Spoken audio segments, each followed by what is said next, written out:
د دنیا دا حقیقت ته، لیکن د دې دا مطلب نه دی چې دنیا زموږ ضرورت نه دی. دنیا ذریعہ ده او ضرورت دی.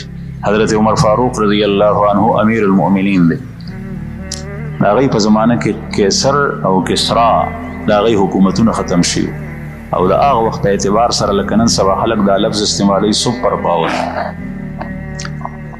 نو هغه زمانه کې قیصر او کسرا داسي دا امیر المؤمنین په زمانه کې چې رسول الله صلی الله علیه وسلم دویم خلیفہ دی، دا حکومتونه ختم شو. دومره زر اسلام مسلمانانو دیتا شکست ورکو او د رسول الله صلی الله علیه وسلم راوړې دین هغه په ټوله دنیا باندې غالب شو. نو یو ځل د دې خلکو خزانه د مال غنیمت په شکل کې مدینه منورې ته راغلې وي، مسجد نبوي په صحن کې هغه خزانه پرته وي. کتابون لیکلي دي چې هغه کې صرف سره زر او سپین زر کوم وو، سره زر او سپین زر، سونا او چاندي، دراهم او دنانیر، هغه دومره وی چې دا غي او ډېرې لګېدل او لکه غټه بوساړه چې وي ته کټیزي بوساړه چې انسان دا غي شاته ودرېږي نو هغه پناش. نو حضرت عمر رضی الله عنه دا غي ډېری شاته ولاړ نو پناه او چاته نخ کاری دومره هغه خزانه وي. حالانکه د دې مخکې په دغه صحابه داسې وخت تیر شوی چې یو کجوره به ورکا روان به کافرو سره جنگ ته جهاد کې، او یو کجوره به ورکا نو هغه به تقسیم ک نیمه د یو نیمه د بل، او ټول رس کې به صرف دغه راشنه.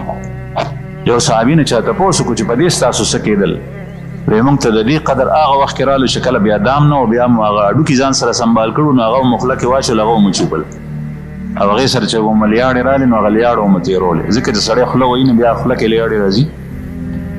موږ ته د هغې قدر هغه وخت کې محسوس شو. په دې صحابو هغه وخت هم تیر شوی. حضرت قیس ابن سعد رضی الله عنه په داسې یو جنګ کې تللی و، هیڅ هم نه خوراک. نو قیس ابن سعد د حضرت سعد ابن عباده رضی الله عنه بچی دی، او سعد ابن عباده د خزرج سردار دی او مشر دی، او قیس ابن سعد دا غزوی دی، او سعد ابن عباده رضی الله عنه مدینه منوره کې انتهایی سخی انسان. نو دا د سخی سړي بچی و. د چې وکتل چې خلک په قحط کې دي، خوراک سیزونه نشته دی، نو یو عربي و هغه ته وی الکه اوخان راکا او کجوري بدر کم مدینه منوره کې فلان کې تاریخ باندې براشي چې زموږ فصل پوښ شین بیا به کجوري درکم. نو خان واغشتل الله لیکل چې هغه خوړی شول بیا نور واغشتل. نو حضرت عمر رضی الله عنه ته فرمایل داسې کې وایي صاحب د اوخان به دې ملګرو خورم، وایي تا سره پیسې شته ته خو هلکې تا سره خو مال نشته دی، وایي زما پلار سره شته که نه، پلار هغه مال خو دې د پلار دی ستا نه دی. حضرت عمر رضی الله عنه بیا منع کړو، څو خانې حلال کړه بیا یې منع کړو. وایي چې زما پلار به یې ورکوي ځکه زما پلار چې کوم دی نو هغه په خلکو باندې تقسیموي نو ما ته به یې نه راکوي. نو چې کله د جنګ نه واپس لاړل مدینې منورې ته صحابه کرام، نو صحابه به رسول الله صلی الله علیه وسلم ته حالات بیانول. دنه پلار تپوس وکړو او پلار یې پوه شو چې په صحابو باندې سخت حالت راغلی د خوراک سنو. نو ده ته وایي هلکه ته په دې لښکر کې نه وې. حضرت سعد ابن عباده خپل بچي ته وایي قیس ابن سعد، وایي چې هم بیا ته مړ وې چې تا په خلکو باندې څه خورولی ډېر سخیانو. ورته وایي چې صاحب ما خو دومره روخان واغشتل خو په آخر کې عمر صاحب منع کړم. وایي ولې منع کوې؟ وایي هغه راته وایي چې دا مال خو ستا د پلار دی ستا نه دی، مدینه کې چې کوم مال دی باغونه د هغه دي. وایي تا ورته څه وایي؟ ما ورته وایي چې زما پلار سخي سړی دی، خلکو ته یې ورکوي نو ما ته به یې نه راکوي، نو زه به دا قرض د هغه نه وصول کړم. نو هغه ساعت ورته پلار یو دی که دوه باغونه ورکړل، وایي دا غټ باغونه والو چې څومره سخاوت د زړه کېږي هغه کوه ورکوه د الله. داسې عجیبه خلک وو.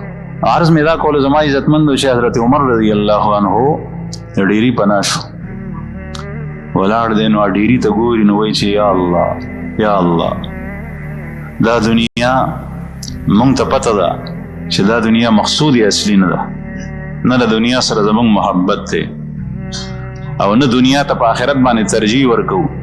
لیکن دا خبره هم ده چې دنیا یو ذریعه ده او وسیله ده او د دنیا نه سړی مستغني کېږي نه په دنیا کې چې وي مال او دولت نه. نو یا الله دا مونږ دپاره صرف د دې دپاره دا پاتې کې چې مونږ په ستا عبادت وکړی شو، ستا بندګي کې په وکړی شو او د دې محبت نه مونږ وساتي تقسیمول شروع کړ.